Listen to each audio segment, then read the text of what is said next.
How many balls can you juggle in the air? How many projects can you have going on at one time? And so the framework I like to use for that is buckets.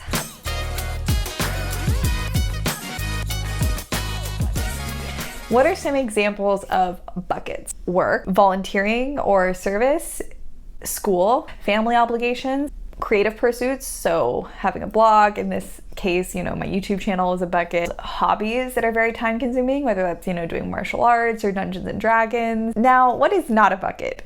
Things that every person on this planet have to do, such as cooking, cleaning, doing your taxes. How do you know if you have the right amount going on for you, and why does this matter? Okay, so I read this in an article and I cannot find it, otherwise I would link it and give it credit down below. If anyone were to find it, I will then later add that down below. But I once was really impressed reading the bios of Rhodes Scholars. Some of these people would be, working under a judge one summer, working in labs, finding a cure for some sort of disease. They might be getting, a 4.0 at the same time as also being on the cross-country team, at the same time as being a chess prodigy person. Like, they just were so impressive in so many different areas, and I had no idea how they had the time to not only do all of these things, but to be potentially world-class in some of these areas. And what this article explained is that they don't do all of these things at once. They might have worked under that judge for one summer, between maybe their freshman and their sophomore year. Then maybe they were doing research during the school year, but they only did that for about a year and a half, to the point that they really did some good work and wrote a really amazing thesis. Then maybe the cross-country stuff was just, they were already going to work out anyway, they're very talented at it, that's their relaxation time. So it's like, instead of maybe watching Netflix and stuff every day, like they just would go for a run with their team. So that took time, but it didn't feel like a huge commitment to them. The I don't know, some business thing they did might have been during their senior year. The point is, you don't probably care about these people's bios, but the point is they were layering them. They never did all of them at once. If you have a bunch of different things you want to do, if you want to write a screenplay, go back to school for interior design, travel, backpack through Europe, and you have all these different things you want to do, and I think it's so tempting to want to just do everything at once.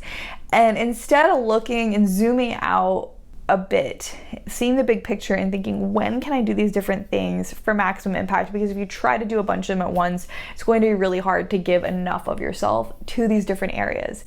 If we go with the bucket analogy, which I like because it's very visual, if you have 5 or 6 buckets lined up in a row, and if you have maybe 100 blocks representing time and energy that you can give, because those are finite, and you start putting them in the different buckets, you might realize, wow, I can only fill about 4 of these, and then 2 are empty, or maybe they all have about this much in it, so I'm really just never giving enough of myself to certain areas to really feel like I'm doing it justice. You will often know if you're doing too little or too much, and you can adjust. This can be very dynamic throughout your life. I always have a tendency to take on too much, and I do best with about 2 to 3 commitments at once, or 2 to 3 buckets depending on their size.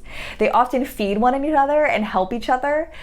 I think I read that when Einstein would get stuck on some of his work, he would go play the violin, or certain philosophers would go for a walk and then go back. And so having other things in our lives that we do regularly, that we enjoy, or our work, can help feed each other.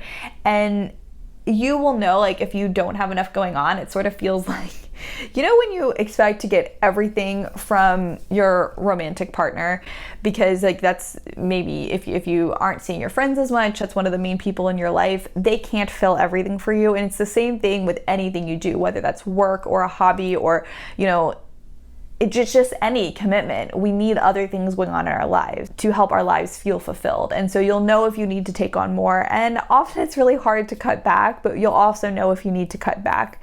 I have a tendency to take on too much, and I'm not the only one. Like, I had a good girlfriend who was working a part-time job, going back to school, and was also starting a business, and I just was like, that's a lot. And so we kind of talked about it and found a way to stagger some of these different things so that they could really excel and do well in these areas. So anyway, I hope that has been helpful. I hope you can apply some of this to be able to have the right amount of commitments for you. And I will see you guys next time. Thanks for watching.